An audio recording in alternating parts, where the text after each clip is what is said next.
Hello guys, welcome to my YouTube channel. आज हम पढ़ने वाले एवोल्यूशन चैप्टर। इसके पहले का पोर्शन हम लोग पार्ट 1 में कंप्लीट कर चुके हैं, राइट। अब हम कंप्लीट करते हैं अपना सेकंड पार्ट। ओके, चलो तो स्टार्ट करना है हमें बायोलॉजिकल एवोल्यूशन से। सुनो, अभी हमने क्या देखा था लास्ट पार्ट में कि भाई नेचुरल सिलेक्शन की एक थ्योरी दी गई थी, डार्विन ने बोला था, राइट। नेचुरल सिलेक्शन यानी कि जो इवोल्यूशन है वो किसके थ्रू होगा? नेचुरल सिलेक्शन के थ्रू होगा। लेकिन बेटा हम लोगों की जो ज़िंदगी है वो सेल से बनी है, राइट। यानी हम लोग क्या बेटा, सेलुलर लाइफ है हमारी, सेलुलर फॉर्म ऑफ लाइफ।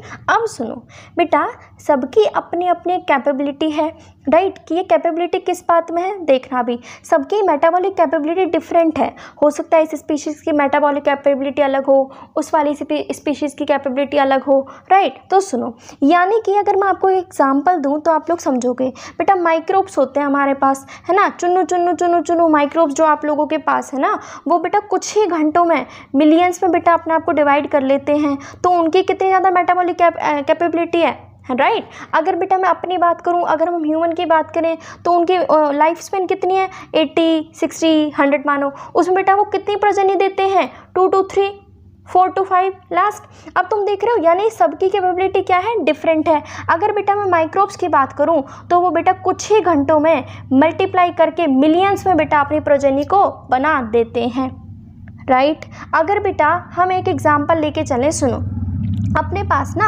एक यहाँ पे एक मैंने कल्चर मीडियम रखा है, राइट। इसके पास मान लो यहाँ पे मैंने कुछ खाना रख रखा है, ओके। अंदर बेटा अपने पास है कॉलोनी ऑफ बैक्टीरिया, है ना, बैक्टीरिया कॉलोनी जो है उसका नाम रख देते हैं ए, ठीक है। अब जैसे ही मैंने इसके अंदर जो खाना था वो मैंने चेंज कर दिया, मैंने खाना दूसरा रख दिया, तो बेटा कुछ वेट अ मिनट, तो मैंने क्या कहा, मानो यहाँ पे मैंने माइक्रोब्स मैंने यहाँ पे बहुत सारे रख रखे हैं, उनके पास बेटा मैंने खाना दे रखा है। मान लो यहाँ पे बेटा मैंने दिए उसको समोसे खाने को दिए हैं, राइट, है ना।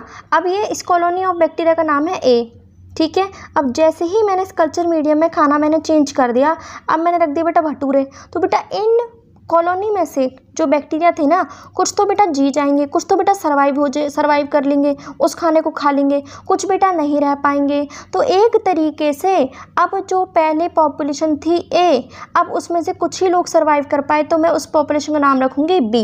अब बेटा यानी कि इससे मैं क्या समझ में आया, जो पॉपुलेशन बी की जो फिटनेस है वो ज़्यादा बेटर किससे है? ए से, क्योंकि बी वाले बेटा बदलते हुए एनवायरनमेंट में अपने आप को बदल पाए, एनवायरनमेंट में रह पाए, सर्वाइव कर पाए। तो यानी कि अपने पास जेनेटिक बेसिस होता है बेटा, यानी फिटनेस एक तरीके से क्या है? एंड रिजल्ट है, जिससे हम अपने आप को अडेप्ट कर सकते हैं बदलते हुए एनवायरनमेंट के अकॉर्डिंग। तो देख लो मैंने क्या कहा भाई, डार्विन जी ने क्या कहा था भाई, नेचुरल सिलेक्शन होगा, हाँ जी। फिर मैंने कहा हमने अपने पास डिफरेंट लाइफ फॉर्म्स होती हैं, सबकी लाइफ साइकिल क्या होती है? डिफरेंट होती है। एग्जाम्पल माइक्रोब कुछ ही टाइम में कितना ज़्यादा मल्टीप्लाई कर देंगे? काफ़ी ज़्यादा, है ना। तो मान लो अपने पास एक बैक्टीरिया की कॉलोनी है जिसका है पॉपुलेशन का नाम ए, राइट। मैंने बेटा उनके पास कुछ मीडियम दे दिया कुछ खाने को, ठीक है। अब बेटा मैंने क्या करा, उस मीडियम के अंदर कुछ ना कुछ मैंने चेंज कर दिया, जिसकी वजह से क्या होगा, अब कुछ तो बेटा उसमें सर्वाइव कर जाएंगे, कुछ नहीं कर पाएंगे। तो जो सर्वाइव करेंगे उस पॉपुलेशन का नाम क्या होगा? पॉपुलेशन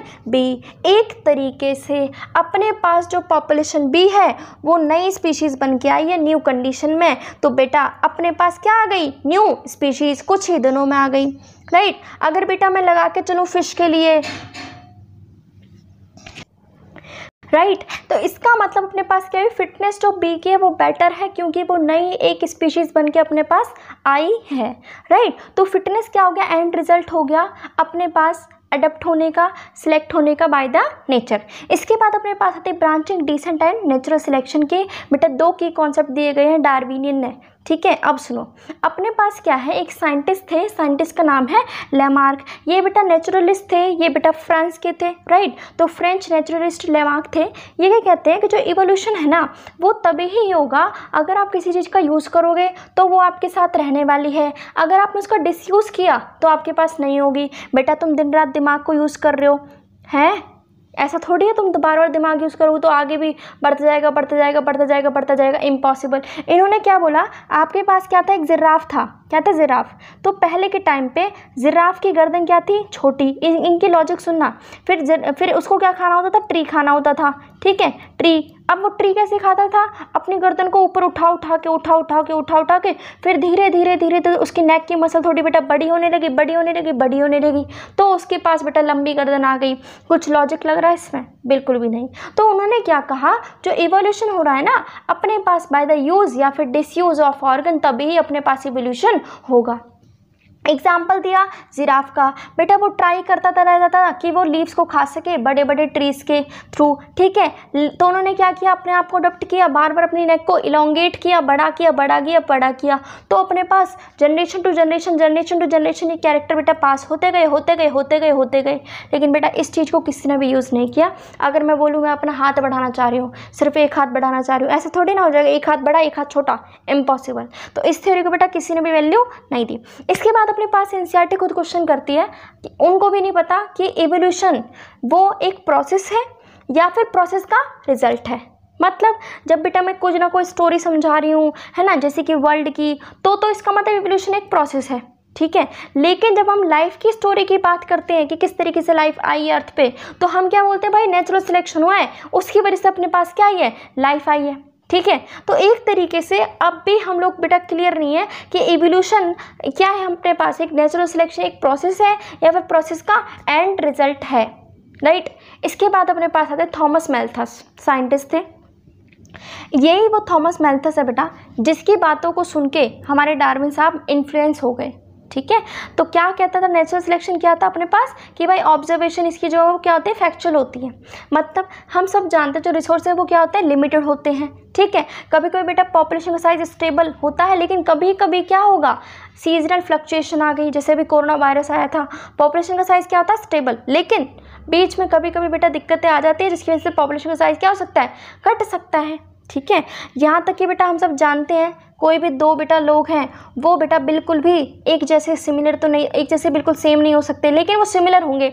इसके पास भी सिर है, इसके पास भी सिर है, इसके पास भी आँख है, इसके पास भी आँख है, इसके पास भी पैर है, इसके पास भी पैर है, राइट। तो अपने पास क्या होंगे, वो लोग सिमिलर होंगे, लेकिन बिल्कुल फोटोकॉपी तो नहीं हो सकते। तो बेटा जितनी भी जो चेंजेस हैं, जितनी भी जो वेरिएशन है, वो पेरेंट्स से बच्चों में, बच्चों से फिर उनके बच्चों में, बच्चों से फिर उनके बच्चों में इनहेरिट होते रहते हैं, राइट। तो अपने पास क्या होगा, जो पॉपुलेशन का जो साइज है वो ग्रो करेगा एक्सपोनेंशियली, जब अगर आप लोग उसको क्या दोगे, रिसोर्सेज खूब सारे दोगे। लेकिन बेटा सच्चाई में आ जाओ, हम सब जानते हैं जो रिसोर्सेज होते हैं वो क्या होते हैं, लिमिटेड होते हैं।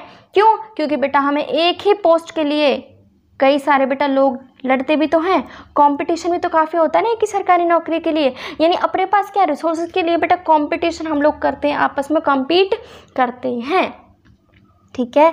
तो बेटा इससे क्या उन्होंने एक चीज़ कंक्लूजन क्या निकाला कि हमारे पास जो वेरिएशन है वो हेरिटेबल होती हैं, मतलब कि वो चेंजेस होते हेरिटेबल होगी, पेरेंट्स से बच्चों में जाएगी, ठीक है। और जो भी उन रिसोर्स का अच्छे से यूज़ करेगा ना, लाइक अगर तुम पढ़ाई का अच्छे से यूज़ करोगे तो अच्छे से बेटा आप लोग कमाओगे, अपने घर वालों को खुशियाँ दोगे, राइट। तो जो भी अच्छे से रिसोर्स को यूज़ करेगा वो बेटर बेटा अपने आप को ढाल पाएगा एनवायरनमेंट में, अच्छे से रिप्रोड्यूस कर पाएगा और अच्छे से बेटा अपने जैसे बच्चों को, प्रोजेनी को आगे छोड़ पाएगा, राइट। अब आता है मैकेनिज्म ऑफ इवोल्यूशन। ये क्या कहता है बेटा मैकेनिज्म ऑफ इवोल्यूशन, सुनो। अपने पास बेटा मेंडल जी थे, साइंटिस्ट जॉर्ज मेंडल, उन्होंने क्या बोला था कि भाई फैक्टर्स होते हैं जिसकी वजह से आपका फिनोटाइप चेंज होता है। फिनोटाइप मतलब आपकी फिजिकल अपीयरेंस चेंज होती है।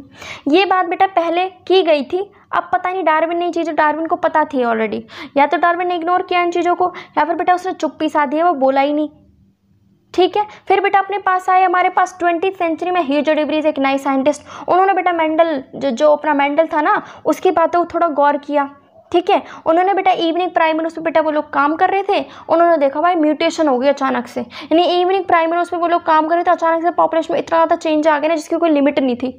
जब बेटा अचानक से किसी भी पॉपुलेशन में कोई चेंज आ जाए उसे हम कहते हैं म्यूटेशन।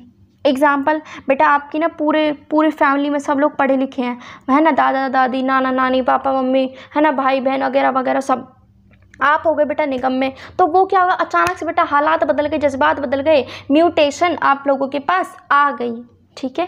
तो बेटा इन्होंने क्या बोला, डिवरीज कहते थे भाई म्यूटेशन ही है जिसकी वजह से इवोल्यूशन हो रहा है।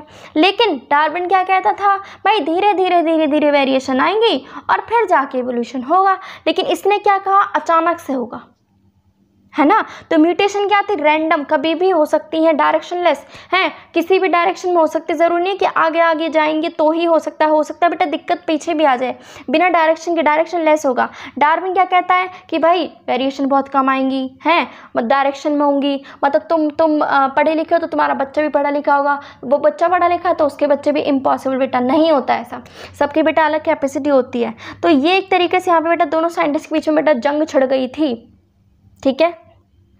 तो डार्विन के लिए जो इवोल्यूशन था वो कहता है ग्रेजुअल, धीरे धीरे होगा। डिवरीज क्या कहता था, म्यूटेशन होगी फिर स्पीशीज में चेंज आएगा, इसी को बोलते हैं स्पेसिएशन, न्यू तरीके की स्पीशीज बनेंगी। तो इस प्रोसेस को बोलेंगे सॉल्टेशन। क्या बोलेंगे, सॉल्टेशन, यानी एक ही स्टेप में इतनी ज़्यादा बेटा म्यूटेशन आ गई जिसकी वजह से क्या होगा, इवोल्यूशन, राइट।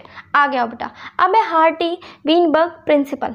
बेटा ये प्रिंसिपल अपने आप को क्या कहता है ना, मैथ्स ने यहाँ पे डाल दी है।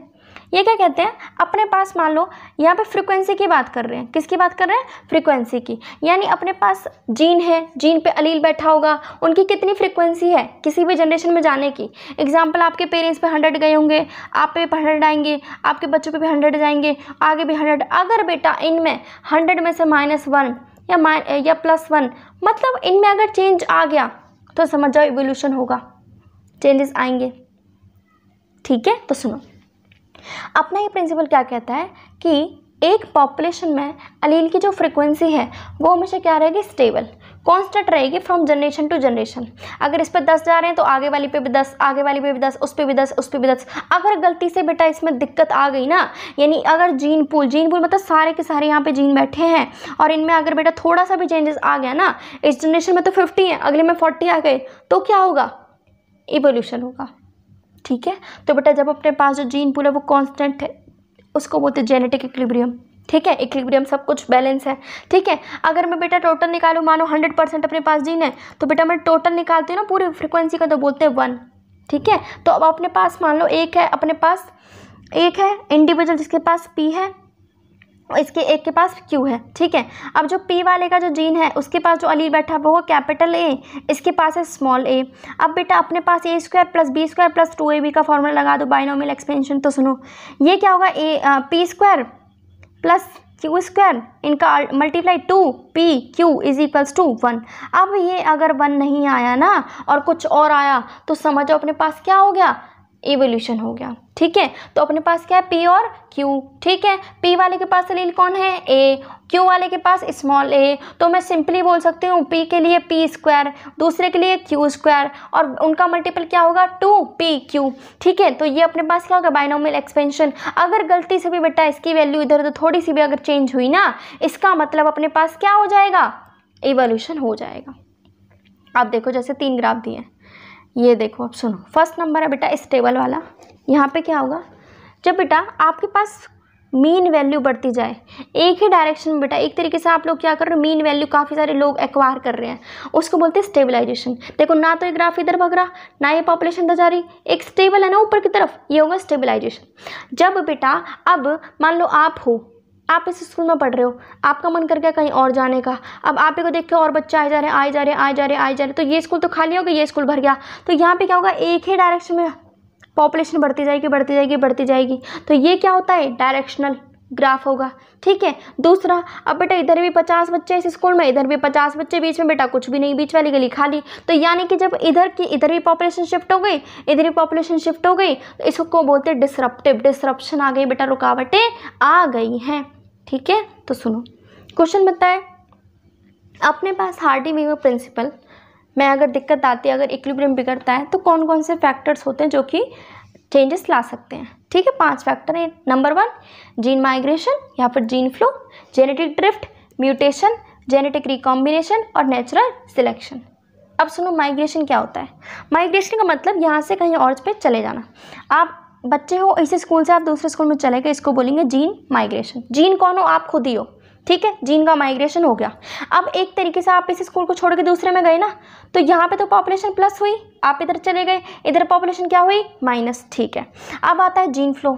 जीन फ्लो क्या होगा, जब बेटा ये एक स्कूल का बच्चा आपको देख के आप ही के स्कूल में वापस आ गया, यानी आप तो ऑलरेडी जा चुके थे, आपको देख के और आपके दोस्त आते जा रहे हैं, आते जा रहे हैं, आते जा रहे हैं, फ्लो हो गया ना आपके चक्कर में, और बच्चों का, स्टूडेंट का फ्लो हो गया दूसरे स्कूल में, इसको बोलेंगे जीन फ्लो, है ना। जब मल्टीपल टाइम्स एक ही जीन माइग्रेशन काफ़ी बार हो जाए उसको बोलेंगे जीन फ्लो, ठीक है। जेनेटिक ड्रिफ्ट बेटा दिक्कत आ गई जब गलती से बेटा मिस्टेक हो गई आपके पास, है ना, जब क्या हुआ बाई चांस हो जाए बेटा ये जीन माइग्रेशन या फिर जीन फ्लो, उसको बोलते हैं जेनेटिक ड्रिफ्ट, ठीक है। तो बेटा कभी कभी क्या होता है ना, अब देखो इस स्कूल से आप लोग इतने सारे बच्चे यहाँ पे चले गए तो आपने एक तरीके से क्या डोमिनेट कर दिया ना, वहाँ आप इतने 10 बच्चे चले गए, वहाँ पे तो पुराने 5 एग्जाम्पल मानो, ठीक है, उस क्लास में, तो आप लोगों ने क्या कर दिया, डोमिनेट कर दिया। तो बेटा कभी कभी क्या होता है ना, ड्रिफ्टेड जो पॉपुलेशन है जो इस स्कूल से दूसरी जगह पे गई है, यानी यहाँ के जो जीन थे जो दूसरी जगह पे गए हैं, कभी कभी बेटा वो वहाँ के फाउंडर बन जाते हैं। क्या बन जाते हैं, फाउंडर। तो इस इफेक्ट को बोलते हैं फाउंडर इफेक्ट, यानी जो स्पीशीज़ है वो एक डोमिनेट, एक नई स्पीशीज़ बन के उभरी है, उसको बोलेंगे फाउंडर इफेक्ट, ठीक है। फिर बेटा एक्सपेरिमेंट हमें दिखाते हैं कि म्यूटेशन होती है, म्यूटेशन की वजह से काफ़ी सारे फिनोटाइप में चेंजेस आते हैं, फिजिकल अपीयरेंस डिफरेंट होती है, राइट, जिसकी वजह से क्या होगा, स्पेशिएशन, न्यू अलग अलग तरीके की आपके पास क्या बनेंगी, स्पीशीज़ बनेंगी, ठीक है। तो नेचुरल सिलेक्शन हम लोगों ने अभी से पढ़ रखा है। नेचुरल सिलेक्शन क्या था कि जिसके पास रिसोर्सेज मिलेंगे अच्छे से वो क्या करेगा, रिप्रोड्यूस करेगा, है ना, सर्वाइव कर पाएगा, तो अपने बच्चों को आगे और ज़्यादा बच्चों को छोड़ पाएगा, ठीक है। अब सुनो दूसरा क्या था अपने पास, म्यूटेशन।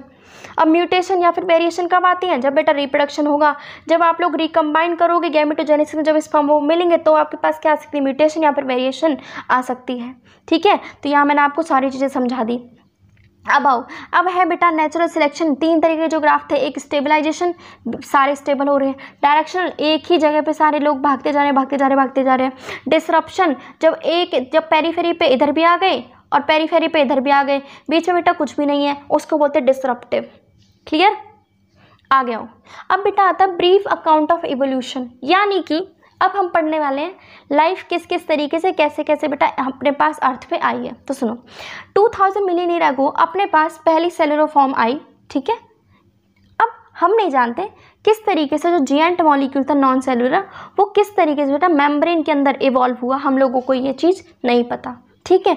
तो हम लोग मानते हैं कि किसी ना किसी के पास क्या रही होगी, एबिलिटी रही होगी जो कि बेटा ऑक्सीजन रिलीज कर रहा था, ठीक है। जैसे कि हमने देखा है कि हमारे पास क्या होती है, फोटोसिंथेसिस में लाइट रिएक्शन होती है, जहाँ पे पानी को बेटा हम लोग तोड़ते हैं with the help of solar energy, ठीक है। फिर वो पानी कहाँ यूज़ होगा, लाइट हार्वेस्टिंग कॉम्प्लेक्स में यूज़ होता है, ठीक है। फिर धीरे धीरे अपने पास क्या हुई, यूनिसेलुलर से मल्टीसेलुलर ऑर्गेनिज्म बने, ठीक है। फिर बेटा अपने पास क्या है, जैसे 500 मिलियन ईयर को क्या है, इन्वर्टिब्रेट्स आए, फिर धीरे धीरे क्या आएंगे, इन्वर्टिब्रेट्स के बाद बेटा फिशेज आएंगे, जॉलेस फिश, ठीक है, सीवीड्स आए, कुछ थोड़े प्लांट्स आए, है ना। और ये चीज़ तो हम लोग जानते हैं, सबसे पहले कौन आए थे इस अर्थ पे, प्लांट ही आए थे। तो फर्स्ट ऑर्गेनिज्म कौन है जो कि अर्थ पे आए, प्लांट्स आए थे।